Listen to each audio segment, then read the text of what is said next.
Assalamu alaikum wa rahmatullahi wa barakatuhu. Bismillahir Rahmanir Rahim. Brothers and sisters, you are now joining the team's business show on 95.1 FM Radio Ramadan.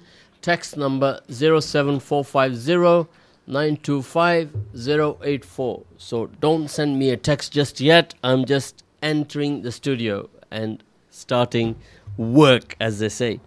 So brothers and sisters, what have we done on the business show so far, and what do we need to do? A text came in to me earlier on to say that we must discuss, we talk about charity during the month of Ramadan, and we must discuss matters of sustainability, how to sustain the charities. And this is a very interesting point, and a lot of what we do on Radio Ramadan is community-led. It's a station for the community, and we have to listen to everybody's comments, so we are here to be your voice, to ask questions to all the stakeholders. The governance of this community here is ultimately in our hands. Now today in the studio, we have joining us Honorable RT, Mr. John Ashworth. Brothers and sisters, he was scheduled to come here at 6:15 and he arrived at 6:13. Now that is very good. He came early. So we like that, coming early. We got to get out of this Asian wedding mentality timing, John. When you invite somebody at 1 p.m. and they come at 3 p.m. just in time for the food, So John, welcome to Radio Ramadan. It's indeed a pleasure to have you here in the studio. And you'll recall that we had a little banter last year when we had the Radio Ramadan. But as you can see, now we have got a television here, and we've sort of gone up, haven't we, John? Yeah, well, Assalamu alaikum, and it's great to be back here on Radio Ramadan. And I was here last year, and the facilities are much improved. This is a top quality radio station now with all the best kits, and we've got flat screen TVs telling us what's going on. I'm very impressed but it's a pleasure to be here, and this radio station has got my full support, and I wanted to come on the radio station this evening because I am fasting today. MashaAllah, Subhanallah. So, Mr. John Ashworth, he's fasting today, brothers and sisters. And how is it going, John? Because, it's a long day, and it's last 10 days. And I'm sure my good, learned friend, Brother Dawood, Councillor Dawood, he's also in the studio with us, and he's keeping tight-lipped, but I'm going to make him say lots today. Yeah. And he is, I'm sure you've told him about the virtues of the last 10 days, Brother Dawood. Yeah, we've had discussions about it, but I'm sure you'll explain further about the virtues of the 10 days on air as well. I'll do my best, all I know, and all my listeners are out there, they know that we talk positive here. Anything negative, we don't entertain. Good. Community engagement and community development can only happen, John, if we remain positive and remain focused. Yeah. And, last 10 days are days of excessive ibadah. That means prayer, right? And to be in state of prayer and to be patient, calm, collective. And this is the last 10 days of Ramadan, and it's like, you don't even know you're fasting in the last 10 days. So we have maybe we are on day 23 now. So it's not long. It's not long. I think one of the aspects of the last 10 days was, the seclusion, the people's seclusion in Masjid Umar, where we started your suhoor. Yes. That was part of that, the last 10 days. Yes. Increased worship. Yes. Now, John, in the studio here, we have a fine example here of the future of Leicester, I call him. Yeah? So he's going to introduce himself, and he's going to come close to the mic because he can't reach the mic. So I'm giving a clue to you all, brothers and sisters, as to how old he is. And young man, welcome to Radio Ramadan. And how are you this evening? And tell my listeners, what is your name? Assalamu alaikum wa rahmatullahi wa barakatuh. My name is Safwan, I'm 12 years old. Now, you're going to have to tell your name again because my listeners out there are not as smart as you, right? They're much older, but they're not as smart as you. So you're going to tell them your name again. My name is Safwan. What a beautiful name. Now, you're going to tell us why you're here today? Yes? Go on, don't be shy. You were full of confidence earlier on. Yeah? Okay, I'm going to help him out here a little bit because he's 12 years old and he needs support. That's what it's all about. It's for us experienced people in the community to support the youngsters like brother here. Now, he's here today. This is the Teams Business Show, John, that you are attending today. And in the Teams Business Show, we are looking to empower the youngsters in our community from the established businesses in Leicester. That's what they're aiming to do in the Teams Business Show, is to take these youngsters, put them into apprenticeships, offer career guidance to them, and we are looking to develop them to be an asset to the community and to the world. Brilliant. That's why in the Teams Business Show, when we start them young at the age of 12, it's indeed a perfect age to start. And I can see young brother here, he's already been indoctrinated by his family in good manners. So that is a credit to his father here, sat to the right. We won't say his father's name because we don't want to be advertising him today. So we'll restrain from mentioning his name. Of course, people know him. He's a celebrity in Leicester. And so you're going to tell the listeners now why you're here today. Okay. You're going to have a go, or I'm going to do it for you? Just say that. Okay, here. He's an aspiring businessman of the future. He wants to do a business in the future. And you're going to tell us who is the person who inspires you. Yes? The person who inspires me is Prophet Sallallahu Alaihi Wasallam, and then my uncle. That is a good answer, right? So in the business show, what we try to teach everybody is that you got to first build your foundations with your spirituality. And then from that, you got to use that spirituality to build your dunya. Dunya is your life ahead. You got your worldly matters and you got your spiritual world. So these two, they work together, John. So we call it deen and we call it dunya. Repeat after me, John. Deen and dunya. Exactly. Is my pronunciation okay? It's perfect, John. Deen and dunya. John, well, it's perfect. So deen is your spirituality, to learn the basic fundamentals of your deen, which is your religion and what it stands for. The moral values that they teach you, and then you apply them into your worldly life, which is your business or your general life. So he has got a good answer there. Now, tell us what your uncle does. My uncle, he has an engineering company. MashaAllah. And what's the name of his engineering company? Nylacast. Nylacast, John. Right. It's one of Leicester's assets. Do you know this company, John? I've never been to it. This is a super successful company. I've heard lots about it, John. And I myself would like to meet the owner. His name is Mr. Musa. All I ever do, John, in Leicester is meet his relatives. But I never met the main man. I've met all his relatives. His extended relatives are all my friends. And I have not met him. And he is a very, very important company in Leicester. And they're exporting their products all over the world. Excellent. So here in the business show, we talk about being creative, John, and being innovative. And if we are creative, we're able to do much more. And we can create jobs, we can create businesses. And if we start them young, they can make mistakes. And very quickly, that, you see, John, my listeners out there, look how they respond. It's good that he said the Prophet ﷺ. Absolutely. See, people are texting in already. John, that's going to be buzzing now, right? We've not even started on your topics yet. And, we're just sort of warming up here. Now, John. In order to develop a good business environment, which is conducive to the betterment of all of us in the country, the government needs those businesses. Yes. Because those businesses ultimately start a cycle of employment, Absolutely. and the impact of that benefits the whole world. Yeah. So we need to discuss here today, John, as to how we can work together to create incubation shops throughout this area, in Highfields, in Evington, Yeah. where we can nurture these young businesses. Now we have quite a lot of good apprenticeship schemes.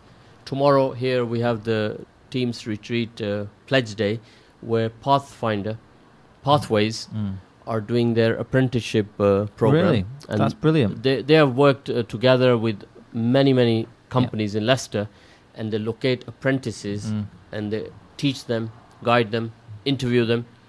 So like-minded organizations like that are taking the challenge on. So if Brother Dawood's son is 16 years old and he's not going into further education, they will then put him into a company to do an apprenticeship. Yeah. So tomorrow they'll have a stall here, and they were here 2 weeks ago, and they had a lot of response from the community about the work they do. And of course there's Leicester College there as well that we interact with.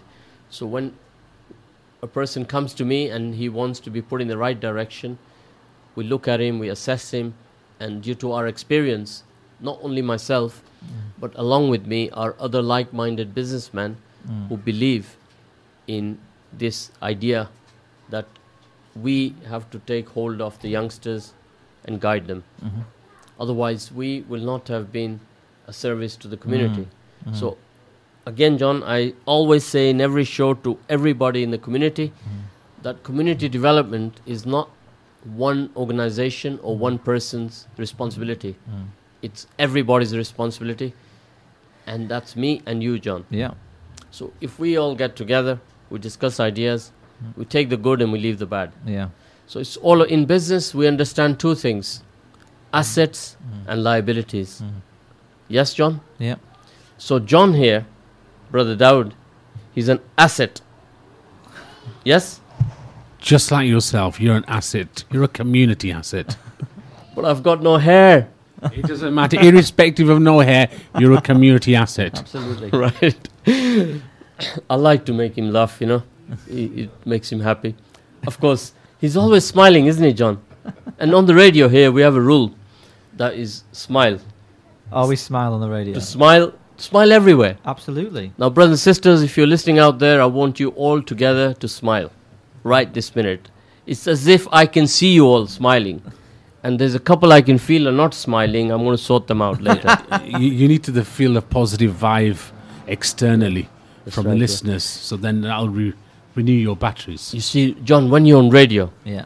you got to visualize that you are reaching a live audience. Yeah. And you can see the people who are listening out there. And that's how you communicate with them. Yeah. You see? Yeah, absolutely. It's a form of telepathy, John. Oh, really? Yes? Try it, John. I'll try my best. Yeah. I'll work on it. Now, John, you got to understand where we are discussing here today is two very important things, which is one is to sit with the stakeholders that you are involved with to create incubation units, more of them, like we have an Asda and a Sainsbury and a Tesco in each corner of Leicester. Likewise, in inner city, we need we need in each corner of the inner city, we need incubation units where youngsters in the community can reach out and they can seek the help that they need. Yeah. Because the reason why we brought the apprenticeship back is because, oh, there you go, John, there's a message for you. Yeah? Ignore that one. We'll ignore that one now. I think I may know who's No, sent. no food messages, please, at this time of the day. Right? That's not for me or you, John. That's for Brother Dawood. Is it? Yeah, I think I know who it is. Who sent that message? Do you recognise that number? Yeah, I recognise the language that's been used. that's right. Yeah, we are good at that. You know, we can tell from the words who is writing in. Yeah. So we're going back to this incubation units, John. Yeah. I need you to give us your feedback on that. What you think about that, and how we can develop that idea, and if you are already Yeah. involved with any particular scheme as such. Yeah. On that. Well, I think it's a very good idea because, as you rightly say, there's lots of young people who we need to encourage to give them the skills and the confidence to start their own business and get involved in creating wealth Because as you say, if businesses are successful, it creates wealth for the whole community. So when you look at this area on Evington Road or Highfields, there's lots of potential in our young people, but sometimes the City Council and the other agencies like the LEP and the other economic agencies aren't doing enough to provide these incubation areas as you talk about. So yes, let's work on it. Let's speak to the City Council, let's speak to the LEP, let's speak to the different community organisations who have an interest in this and see what we can pull together. I know there's people who want to do it. Last year I was involved in helping launch the Highfields Business Association. Of course, I was there. Yeah, at the Highfields Centre, and there's genuine interest and potential in our area, but we need to do more to support it. So let's work on it. Let's put a plan together. And I'm so delighted that Teams is focusing on this and working with young people. As you know, I've supported Teams in the past. A couple of years ago, I worked with Teams when we were trying to raise the issue of the way in which the Rohingya people of Myanmar are treated, and Teams did big petitions in the area. And those petitions I took to the Parliament and spoke out in Parliament on the issues of the Rohingya. So I know how important and how hard people involved with Teams works in the area. So I'm absolutely thrilled that Teams is now focusing on young people and giving them support and opportunities. Do you remember what is the meaning of Teams, John? No, you're going to have to remind me what the different letters stand for. Anybody in the studio here can help John out, because I can't help him. Is it on here? Yeah. So what is the meaning of Teams? I'm going to cheat and read it on here. Together, everyone achieves more success. John did a bit of cheating there, so I don't know whether we can punish him for that and fine him for that. John, you know there's going to be a fine here today for you. It's called the Loose Change Month. Do you know anything about Loose Change Month? No, what's loose change? It means the loose change in your pocket, you put it on the table. Wow. And that goes in a pot that at the end of the month will totally roll up, and foreign currency as well. Yeah. And we're going to then dish it out to deserving community projects in the city. That's called the Loose Change Month. Well, that's a very good initiative. Yeah. A very good initiative. So we're not going to raise $1 million. No. But John, no, whatever we raise, whatever we raise, maybe with Councillor Darwood, you might get a bob or two. But yeah, we're going to try both of you. You know, the Labour Party, dominant in Leicester. So what we're going to do now, John, we're going to take a little break. Okay. And then we're going to get back and move on with what you mentioned just now. Yeah. About the incubation units. Brothers and sisters, get your texts coming in. In the meantime, we're going to have a little break.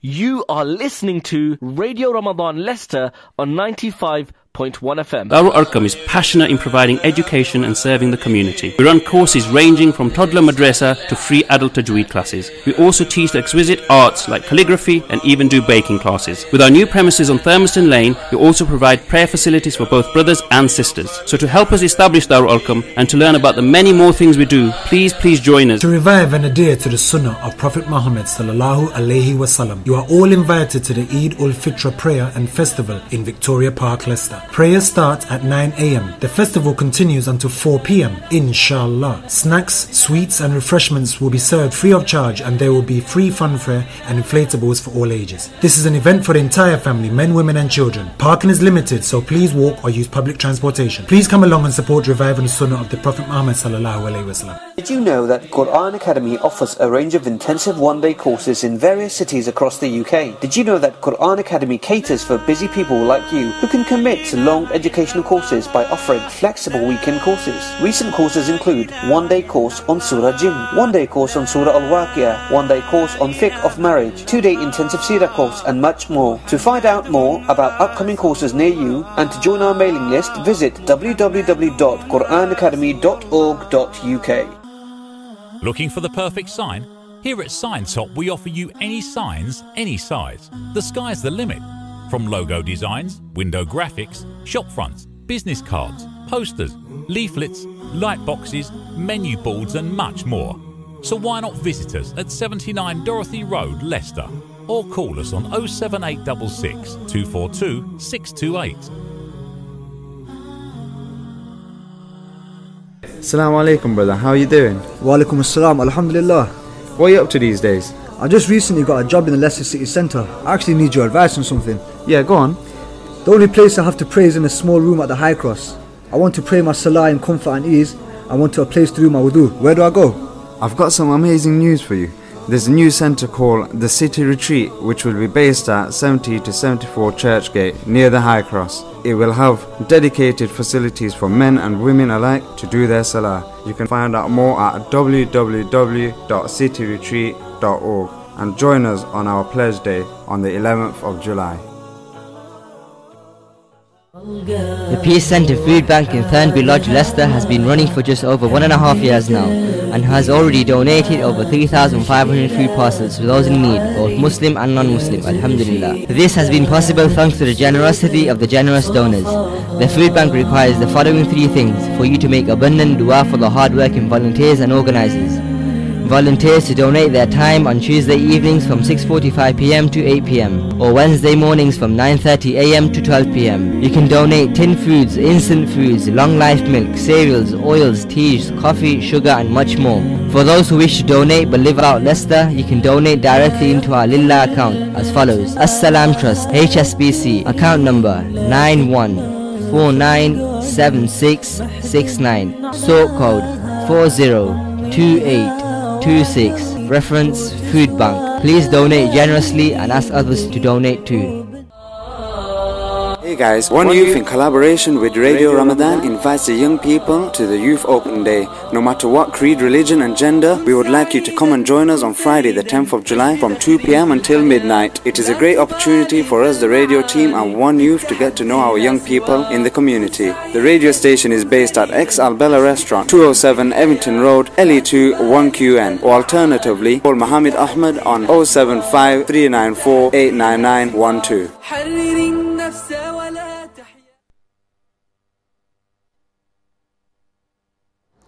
Assalamu alaikum warahmatullahi wabarakatuh. Bismillahir Rahmanir Rahim. We are now back in action on Radio Ramadan with John Ashworth, Mr. John Ashworth, our local MP. In the morning I said to people that we have a MP coming today, and the response was, is he Mirpuri? Now do you know what that means? Yeah? John, I'm going to charge you for everything I'm teaching you today. Right. What? From Kashmir, you mean? Exactly, you got it, John. You got me there, John. No, you got me there. I'm not from there. Okay, no. I'm John. a Gujarati. You see, John, we needn't be serious all the time, you know. Yeah. Life is enough going on in life, which is serious. We have to break the ice a little bit. Yeah. Of course, MP, they call them MPs, Mirpuris, you know. For short, they call them MPs. I said, no, he's not a Mirpuri. He's Member of Parliament. Right. And they're having a laugh and a joke, so we have to appease them. Yeah. Now, John, we were saying, in business, like my good friend here, he's also a businessman, and last year we worked with his 2 children who put forward projects of sustainability abroad. Yeah.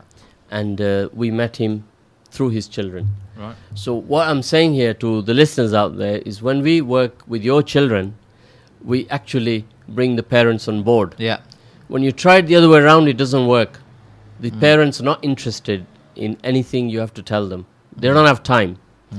So you have to change strategy and concentrate on their children. And suddenly they come on board. Right? We have upheavals coming ahead, John, about these fees at university. Right? All changes are going to happen. Do you know anything about them, John? I mean, the interesting thing is, John, you know the budget that was announced, there's an element of it that they are going to replace the grants with loans now. So everything is going to be completely based on loan arrangements. So therefore, those people not in a position to pay back may decide, well, I'm not going to go to university. Absolutely, yeah. It's a big change which the government have brought in this week, that they're cutting the grants. So a lot of the poor students tend to get a grant to go to university. They're getting rid of those grants, and they're going to have to take out loans. So some students are going to have to come out of university with like £50,000 worth of debt. Now, one of the things I campaigned on in the last few years is trying to get loans that were Sharia compliant, because a lot of people in the community were worried about the regime for taking out loans, and that's something we worked very hard on. And obviously that's something we'll have to look at again. But I think more generally, though, I think it's a great shame that grants are going to be cut back for students, because I think, you know, a lot of young people listening will have the dream of going on to university, because they might be doing their GCSEs and thinking about what to do next, but many of them will be dreaming of university. And my worry is that by cutting the grants, they'll be turned off from it. But we've got to give young people support. We really have. Yeah, but John, it's not happening. No. If you see the stats, the number of young people now in this area, for example, let's focus on Leicester, right? We're not giving them support because earlier on we talked about the incubation units, right? It's in a business, we have three important fundamentals, John. Is the man with the idea, that is Councillor Dawood here, he has the idea. The one who implements the idea, that is yourself, John, because you've got the dosh, you've got the money. And my friend here, Mohammed, he's the one who is going to actually get the job done. He's the production man. Drive it. Yeah, he's going to drive it forward. So it's a partnership. Yeah. One man who cannot do spends the profits? Is it you? Who spends the profits? Yeah. The profits, first of all, they get invested into the enterprises, and the benefits come to the youngsters, and that is your profit. Yeah. That is your investment. You're investing for tomorrow. What we do today is for tomorrow. It's not for today. So like in our deen, whatever we do it for the akhirah. Yeah. That means for our life after. We have accountability for that also. Right? So our good actions, our bad actions all get taken into account. Yeah. So this is very important, John, for all of us to understand, is that it's a collective effort. And I play my part as a member of the business community. Yeah. You play your part, and then he plays his part. Collectively we can put the project down. Yeah. But the government sometimes is not playing their part, right? So this is one important issue that we've discussed today. Yeah. And we didn't do any planning to discuss anything like this. We meet each other and we let off steam, and we keep it a little bit calm and professional, because we're all very calm people, aren't we? We don't shout, we don't scream, we don't rant and rave, we get the job done. Yeah. Now the other issue, John, this is concerning everybody I talk to in the community. All of them are telling me to ask you one thing. Yeah. This dreadful CT bill that they're putting through. Yeah. It actually means that Councillor Dawood, he could go to Heathrow Airport and his passport could be confiscated for 30 days only because somebody's reported him that he is wearing his trousers above his ankle higher than normal, which puts him in a different category. There's madness going on, John. I know. 3-year-old child is being picked on because he said something that I'm going to shoot you. And his parents being reported and they're being pulled up. There's hysteria and knee-jerk reactions happening throughout the country. Things that happen on another side of the world, we're all facing the backlash of it. In short, I want to tell our listeners out there, John, that 98% of the population are being hoodwinked, conditioned, brainwashed to be going against the 3% Muslims in this country. Now that is of concern, John, because it impacts down the line on everybody. People who go out for a job, they get impacted. Ethnicity comes into play when you apply for a job. It's never ending, John. It gets worse. Now the government keep coming out with so many new ideas. Again, what's happening with them? We keep hearing about this, prevent that.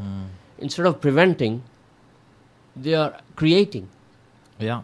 So, John, I need you to give us some feedback on that. Well, I think this is a very important set of issues, and I'm very worried the way in which, when we see these horrific events taking place in Tunisia, that somehow the whole Muslim community gets branded together, and just because a small one madman or a small number of madmen do these horrible things, that we've got to remember the Muslim community is a peaceful community who want to get on with their lives like everybody else does, and the rhetoric from the government sometimes is very damaging. And look, what am I doing today as a white Christian member of Parliament? I'm fasting for a day. And when I do that, some sort of, if you like, some of the more kind of EDL, sort of racist type people have a go at me and things like that. But I think it's important that everybody works on community cohesion issues, and everybody works at bringing people together. And I think by doing my fasting, even if it's only a small gesture, I hope it shows to society more widely that we should go out of our way to understand each other and understand each other's faiths and work together, and then through that explain to people that a small group of lunatics doing horrible things does not mean you should brand a whole community. But I would just worry at the moment, when you look at what's said in the media, when you look at the way and some of these measures the government have put forward in that counter-terrorism bill, it risks alienating whole communities, and that is very damaging. Of course, and John, we need to collectively get all our stakeholders together on this, and deliver a message to the government. Right now, we are all working closely with an organization called MEND. Do you know about this organization? I know about MEND. I've had meetings with MEND in the House of Commons, and I've had meetings with the guy who runs MEND, so I understand. And I know MEND did a lot of work on the counter-terrorism bill when it was going through the House of Commons and provided a lot of briefings on it, so I know MEND very well. So, John, here's a question for you. What difference do you think you have made for the Muslim community? Well, that's a very good question. And it's always difficult because I'm a Labour MP and we've had a Conservative government and we've got who have got re-elected. But I have never been afraid to speak out on the issues. So when a Conservative MP tried to bring forward a bill to ban the niqab, I stood up in the House of Commons and argued that the woman should have the right to wear the niqab. And I fought back against that Conservative MP, and we defeated the Conservative attempt to ban the niqab. When there are issues around non-halal meat getting into meat products and things like that, I was raising these issues in the House of Commons straight away. But one of the things I care about the most is Palestine. And last year I visited Palestine, and I went to the West Bank, and this was just after the conflict in Gaza. And I met in a hospital a father who had his leg blown off, a 3-year-old boy who had both his legs blown off and had lost his eye. And the authorities were refusing to reunite that family with the mother who was in a hospital in Hebron who had both her legs blown off. And I went to the Israeli authorities and I told them that if they did not reunite that mother and that father and son, that I would raise this issue in the Houses of Parliament when I got back, that I would raise it on Sky News, that I'd raise it on all the news channels and shame the Israeli government. And actually, because I said that to the Israelis, they reunited that family. Now, that's only a small thing within the broader set of issues which is going on in Palestine. But at least because of my actions, and I say it's only a small thing, I managed to get a family reunited in Palestine. And speaking out in Palestine is something I will continue to do. And when we had a vote in the House of Commons, I was proud to vote for the recognition of Palestine. And since the election, one of the issues that I have made a big speech on in the House of Commons was the treatment of the Rohingya Muslims in Myanmar, who because of people trafficking going on in the South Asian seas, have literally been drowning at sea, trying to escape from Myanmar to get to Malaysia and Thailand. And the international community have been doing next to nothing on this. And that is something else I've been raising. So when somebody asks, what have you done for the Muslim community, I would point to a whole host of issues: the niqab, Palestine, the Rohingya issues, halal food, Sharia-compliant student loans, where I've spoken out and will continue to speak out as an MP and make change where I can as an MP.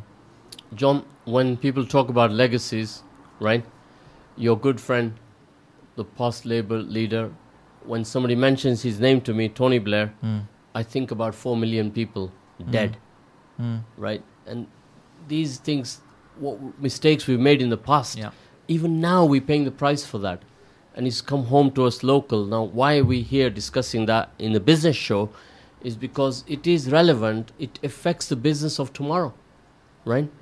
We, in the business community here, not enough is even acknowledged about what we contribute to the exchequer here. How many businesses in the Muslim community there is, and in the Sikh community, in the Hindu community, right? Collectively, the Asian community, their contribution is not measured at all. And I doubt if any EDL supporter or even some government members of parliament have totted up that value. They are very ready to go at us, all guns blazing, because they want to sell newspapers. And before you know it, everybody's against us. And then it affects us. It affects the whole business community. Yeah. Our ability to expand, our ability to do more and more is affected in the business world, John. Yeah. Not only in the business world, right across the chain. When 3 or 4 year old children are involved with this. Now, we came here 45 years ago, 1972. We never had these problems, John. Yeah. You know, never. Yeah. And today, progressively, they seem to be getting worse. Now, we have a good representation of Muslims in our city council.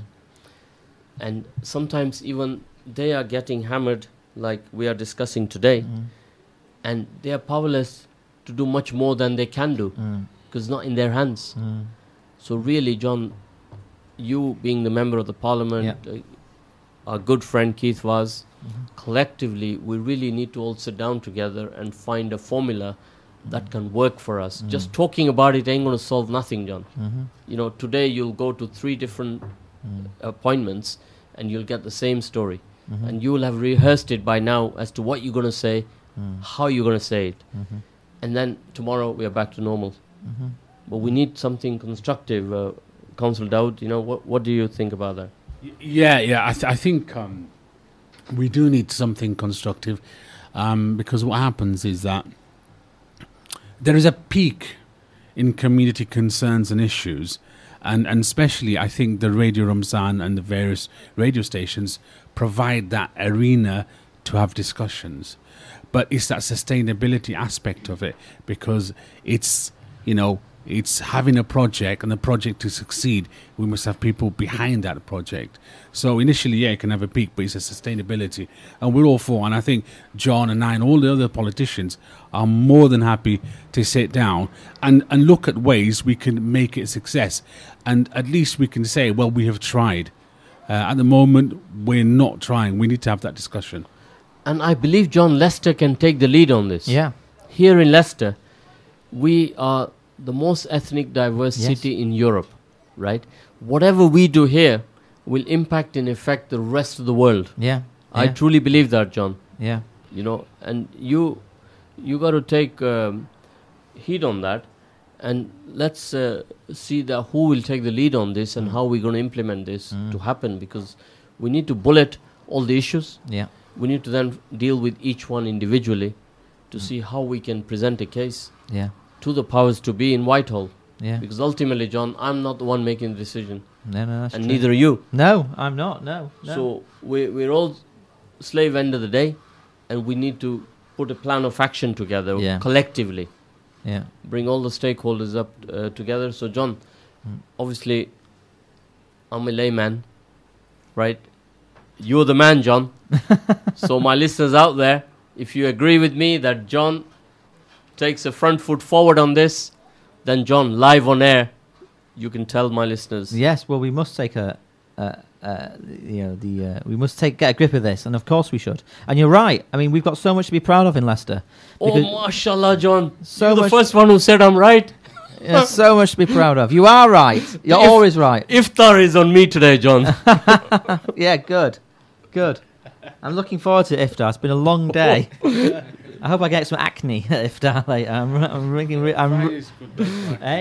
Friday's a good day for acne, so I'll be getting some acne. Yeah, I hope so. It's been a long day. I started Sahur at 1 o'clock, was it 1:30 or something in the morning? Yeah. I mean, the listeners are thinking, what's he going on about? We've been doing this for 20 odd days now, but this is my only day at it. But we have got to work on these issues, like you say.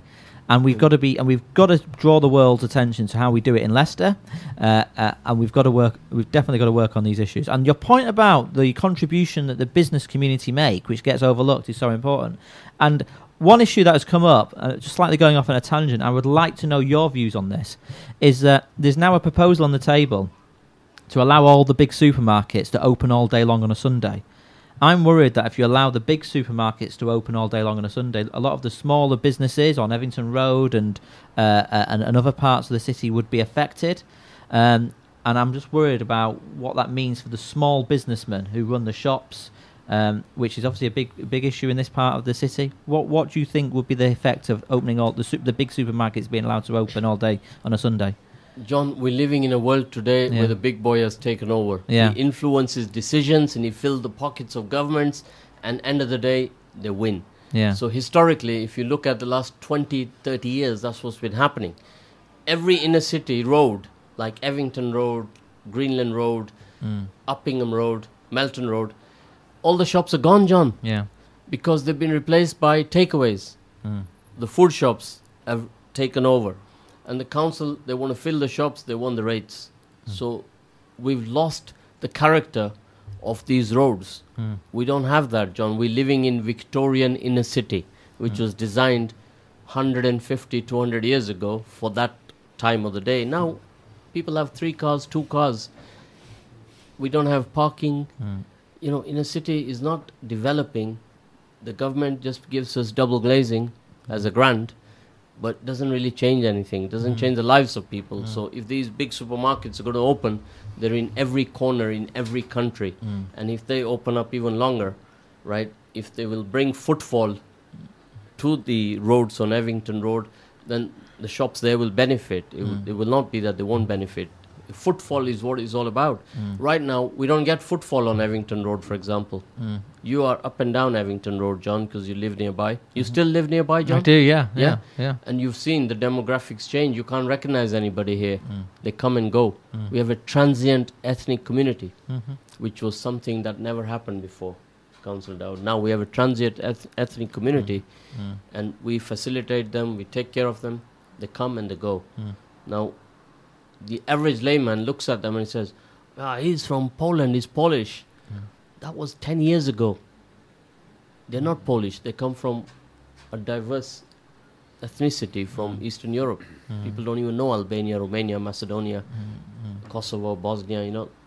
You don't know where they come from. So the answer for that, John, is with the best will in the world, if it brings footfall, somebody driving on his way to Sainsbury's and he pulls over to buy a cup of tea at Chaiwala, then Chaiwala will be happy for that because they have no footfall.